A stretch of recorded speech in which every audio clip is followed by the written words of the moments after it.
Ada yang berpendapat bahwa ekonomi Tiongkok tidak akan pernah mengalami kemunduran.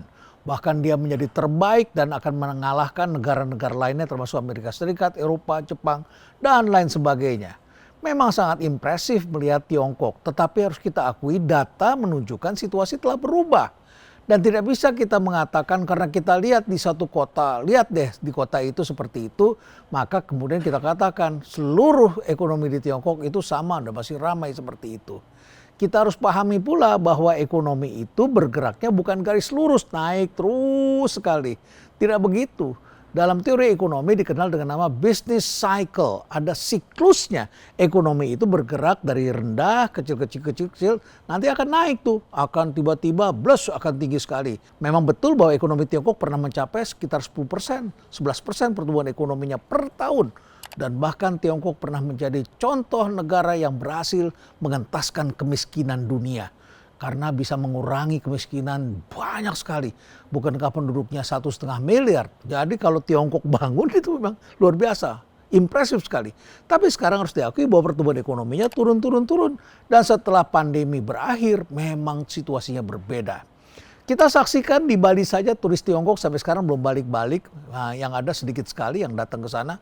Dan ini bukan hanya sampai di Bali, tetapi juga di Vietnam, di Kamboja, di Sri Lanka, di beberapa negara tetangganya, Pakistan. Itu di mancanegara turis Tiongkok itu belum kembali. Jadi sekarang memang situasinya berbeda sekali. Seperti apa perbedaan dan apa yang harus dipersiapkan oleh bangsa-bangsa yang tentu saja juga berharap dari ekonomi Tiongkok. Tiongkok ini telah menjadi engine pertumbuhan negara-negara di sekitar Tiongkok termasuk Indonesia dan negara-negara ASEAN. Jangan lupa saya sudah menyebutkan bahwa 60% ekspor negara-negara ASEAN itu ditujukan kepada Tiongkok. Dan apa jadinya? Turunnya tentu saja penyebabnya macam-macam. Salah satunya kan karena populasinya berubah. Bahwa orang hanya boleh punya satu anak. Dan akibatnya sekarang populasinya shrinking. Mengecil, berkurang. Dan muncul kota hantu, properti dibangun besar-besaran, akhirnya kemudian tidak ada yang beli. Kemudian akhirnya ya ekonominya terganggu dong. Perbankannya terganggu, industri bahan bangunan terganggu, orang yang beli terganggu, investasinya terganggu, dan lain sebagainya. Dan tentu saja ini akan berpengaruh pada ekonomi secara menyeluruh. Seperti apa? Ini akan saya bahas pada kesempatan berikut ini sebagai lanjutan dari percakapan kita tentang kemunduran ekonomi Tiongkok dan dampaknya bagi negara lain seperti Indonesia. Saya harapkan Anda tidak hanya amazed tapi juga berpikir dengan cara-cara baru. Expect for the best but prepare for the worst. Ini adalah prinsip yang perlu kita renungkan dan kita pikirkan.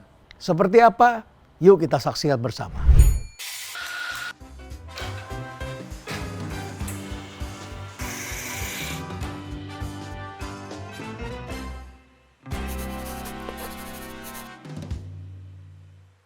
Selama lebih dari 3 dekade, Tiongkok telah membahagiakan banyak sekali negara-negara di Asia.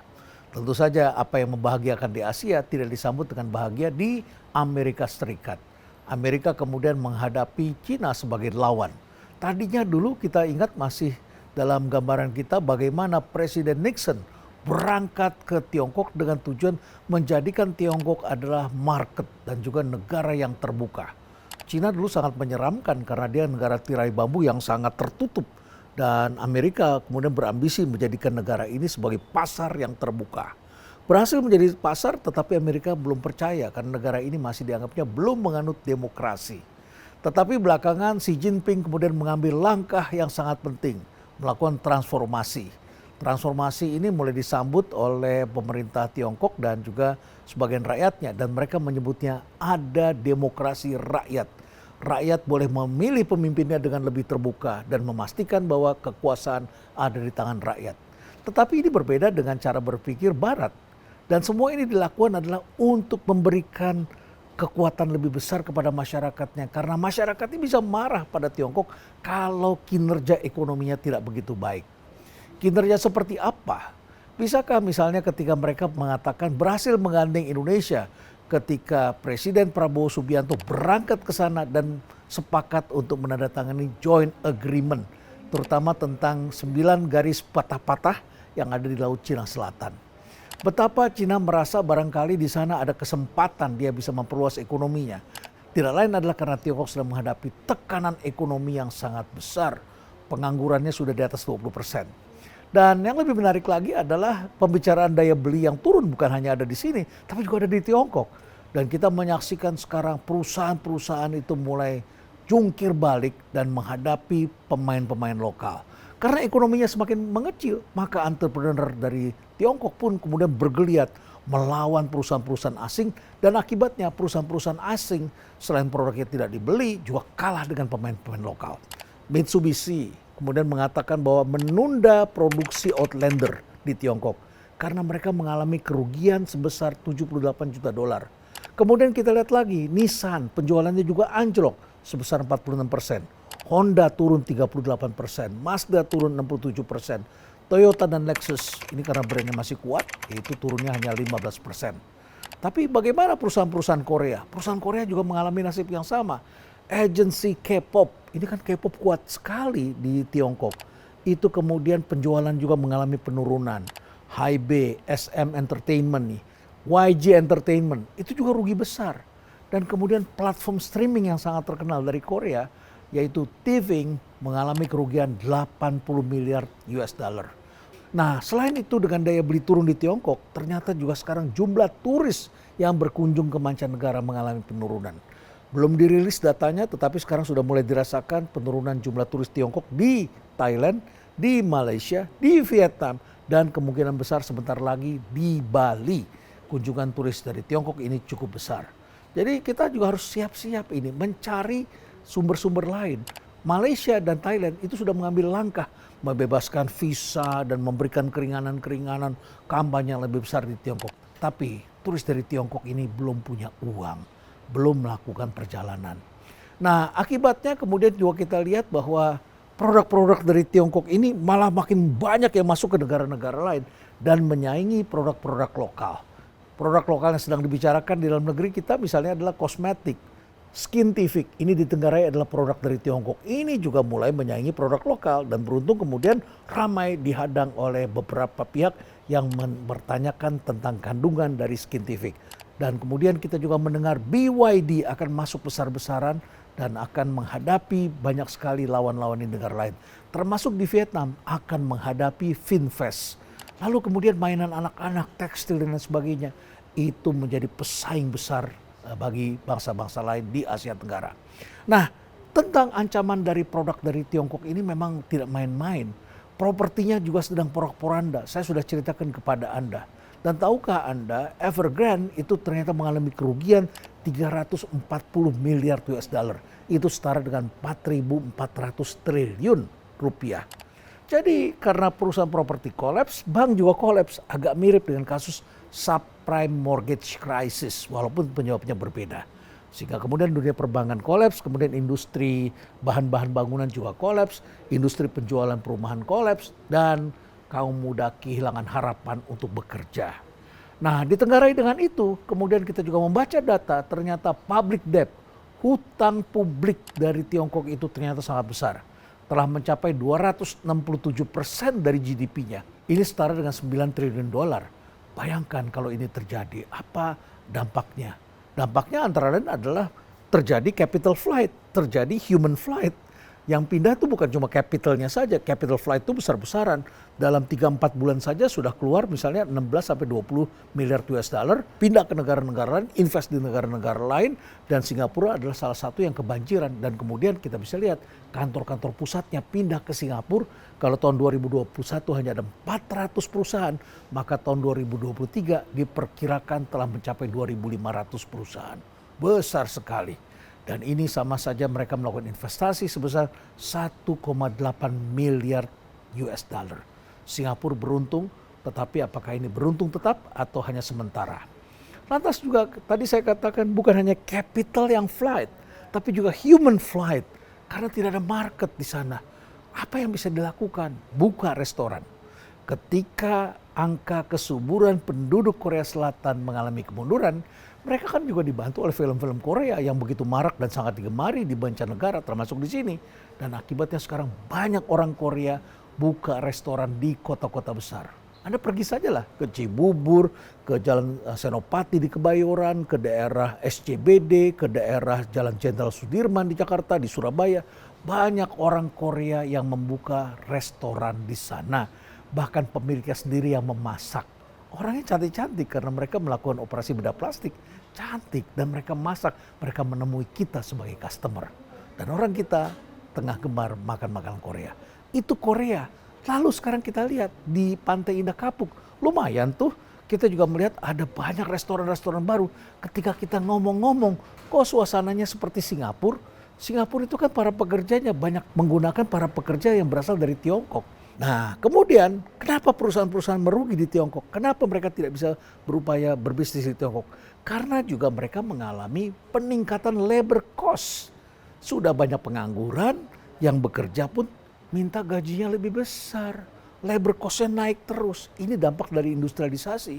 Ketika industri tumbuh terus, kemudian berakhir mereka masuk lagi ke jasa, upah tenaga kerjanya semakin mahal, dan kemudian karena populasi juga turun, maka mereka mengalami tekanan untuk mendapatkan tenaga kerja yang lebih baik, labor cost naik, ya mereka lebih baik menggunakan para imigran, termasuk imigran dari Indonesia.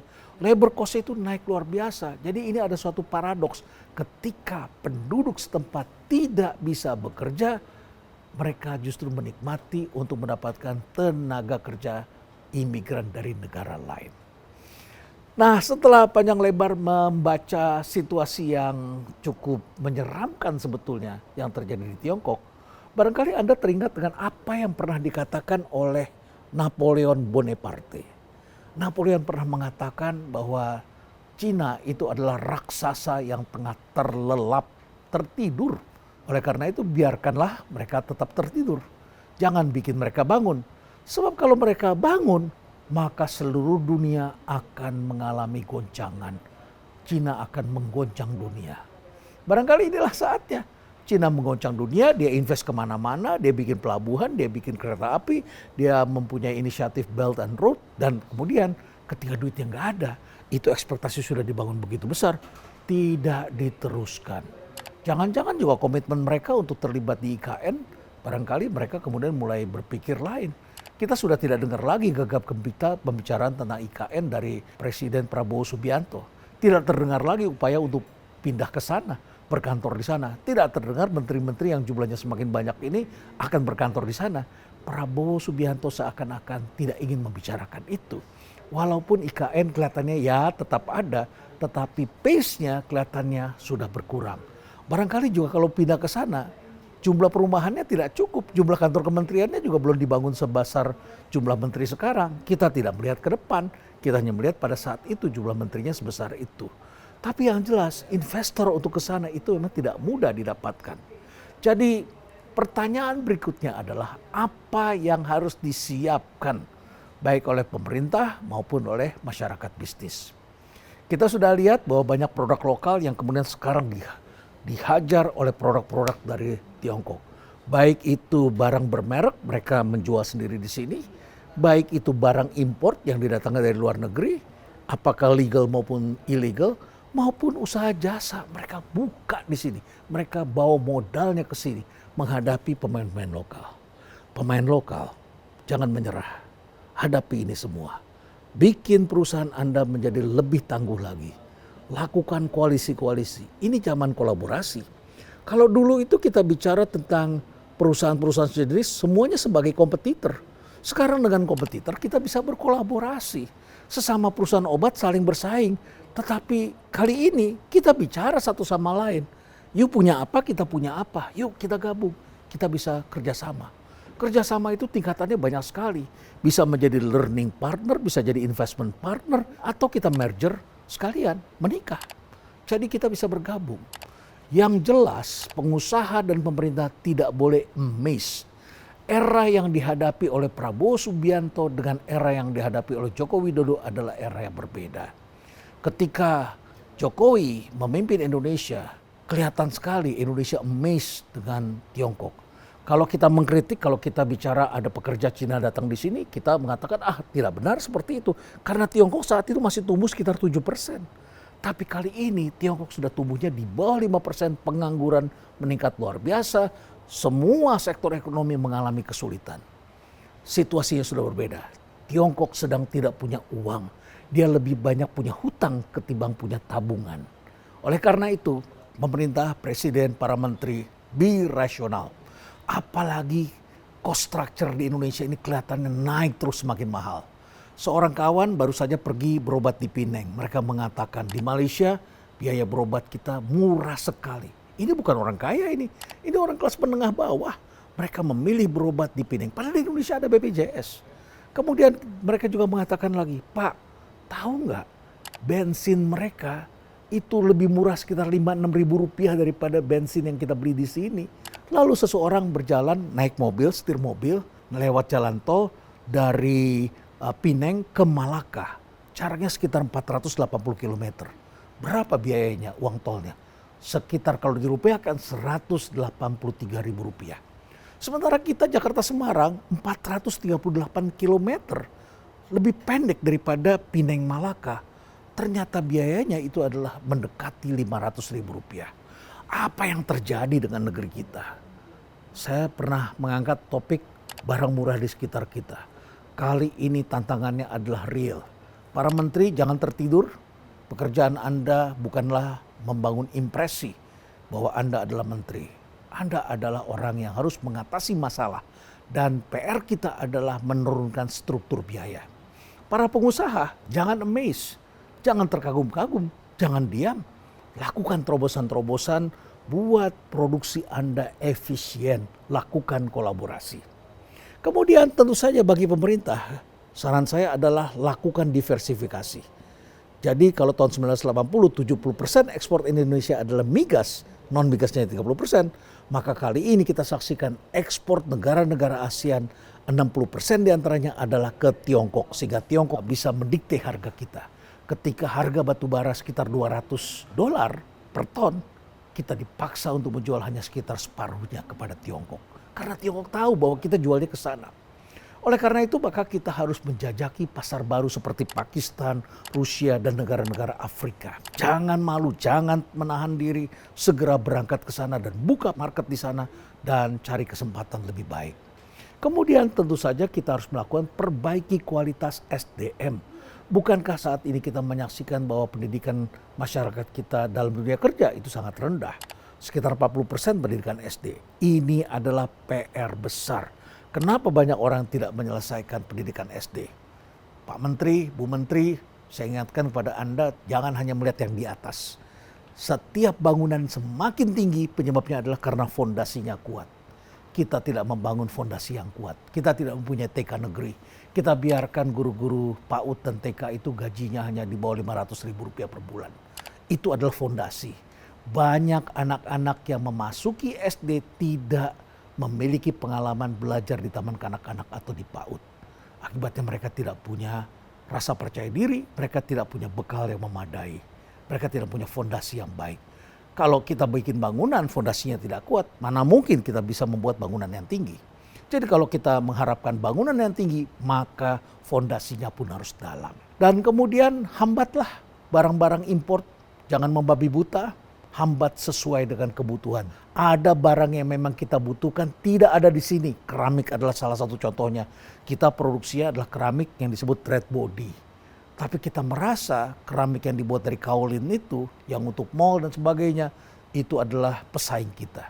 Hanya semata-mata karena ada produsen lokal yang ingin membuat produk tersebut dan akhirnya import juga. Mereka importnya adalah bahan mentahnya. Mereka hambat barangnya di sini karena mereka ingin produksi itu dan kemudian kapasitasnya juga tidak memadai. Jangan membabi buta. Yang ribut itu adalah tekstil, tetapi yang diutamakan oleh Menteri Perdagangan saat itu adalah keramik. Lucu kan? Ini hambatnya tidak sesuai dengan kebutuhan. Lalu kemudian menurut hemat saya harus tinjau kembali strategi TKDN. Banyak sekali investasi pada TKDN tidak didasarkan oleh pemikiran yang benar. Bayangkan ada produk tertentu yang memang di dunia ini hanya dibuat oleh 1-2 negara. Karena itu high tech dan kebutuhan khusus. Tapi tiba-tiba kita melihat ada produk lokal yang tingkat kandungan domestiknya sangat tinggi. Apa benar demikian? Akibatnya banyak sekali di berbagai tempat produk-produk yang labelnya TKDN itu mangkrak. karena hanya di label saja. Jadi kita harus tinjau kembali, jangan ini menjadi beban ekonomi. Ini kan namanya deadweight loss. Jadi adalah satu kerugian karena ketidakseimbangan. Jadi pemerintah harus bekerja menggunakan strategic management. Kementerian Keuangan tidak bisa bekerja hanya dengan pemikiran tentang fiskal semata-mata. Apapun juga di Bappenas, tidak bisa hanya bikin perencanaan. Ini adalah perencanaan strategis yang harus dilakukan dengan pertimbangan yang masak. Dan sudah banyak ahli strategic management yang kami lahirkan di berbagai universitas. Jadi gunakan orang-orang itu. Lalu kemudian stabilitas ekonomi. Jaga stabilitas nilai tukar rupiah dan kelola defisit transaksi berjalan akibat penurunan permintaan dari Tiongkok ini. Sebelum kita berhasil melakukan transformasi, mendapatkan market baru. Jadi nilai tukar rupiah ini benar-benar harus kita jaga. Jangan sampai kemudian perlahan-lahan sudah bergerak naik lagi, dan kemudian kita tidak mempunyai kemampuan yang cukup untuk melakukan import bahan-bahan kebutuhan pokok. Jadi gunakanlah uang kita dengan bijaksana. Yang kedelapan, perkuat sektor industri lokal agar lebih mandiri dan mampu beradaptasi dengan perubahan permintaan global, termasuk peningkatan investasi di sektor-sektor yang berpotensi tumbuh. Dan terakhir tentunya adalah pemerintah wajib melakukan monitoring dan responsif terhadap kebijakan Tiongkok. Tiongkok tengah mereform, tentu saja pasti ada efek-efeknya. Dan negara-negara di sekitar kita juga melakukan adjustment. Berbahaya sekali kalau kita tidak melakukan market intelligence, kita tidak melakukan review, kita tidak menyesuaikan diri, kita tidak memperbaiki fasilitas produksi. Dan sebagian orang mengatakan kepada saya, kalau begitu saatnya kita tidak investasi dulu Pak, tahan dulu berapa tahun. Tidak begitu. Kalau Anda mau bersaing dengan keadaan sekarang, Anda mendiamkan, Anda tidak mau perbaikan, sama saja Anda bunuh diri. Karena sekarang teknologi berkembang terus, semakin efisien, semakin hemat energi, semakin cepat bekerjanya, semakin tangkas, dan kita memerlukan industri yang lebih tangguh. Sekalipun Anda memegang merek-merek yang kuat, strong brand, ingatlah, strong brand sekarang hidup di era algoritma. Perusahaan-perusahaan Tiongkok datang ke sini membaca data. Mereka mempunyai mesin penangkap data, mereka capture apakah sosial media atau mereka punya platform tertentu. Mereka menangkap, mereka tahu apa yang terjadi. Strong brand punya potensi menjadikan SDM kita lazy people. Oleh karena itulah maka strong brand yang baik itu harus dilengkapi dengan strong people. Invest dalam SDM, latih mereka agar bisa membaca. Terapkan algoritmik. Jangan merasa Anda sudah melakukan itu ketika Anda menggunakan website, Anda mempunyai IG, sendiri sebagainya. Persaingan hari ini lebih dari sekedar memiliki website atau menaruh produk Anda di sosial media. Ini adalah era baru, era yang tentu saja harus dihadapi dengan kecerdasan. Dan strateginya adalah algorithmic leadership, algorithmic marketing. Sudah siapkah Anda? Mudah-mudahan ini tidak menakutkan, karena manusia pada dasarnya adalah makhluk yang berpikir, makhluk yang mencari jalan, dan makhluk yang selalu menggunakan data, menggunakan alat, dan dengan bekerja sama dengan orang lain. Karena itulah banyak sekali ramalan-ramalan yang akhirnya tidak mencapai tujuannya, tidak mencapai tempatnya, karena manusia selalu berusaha dan mencegah dan kemudian mencari jalan keluar. Semoga Anda menjadi bagian dari itu. Stay relevant.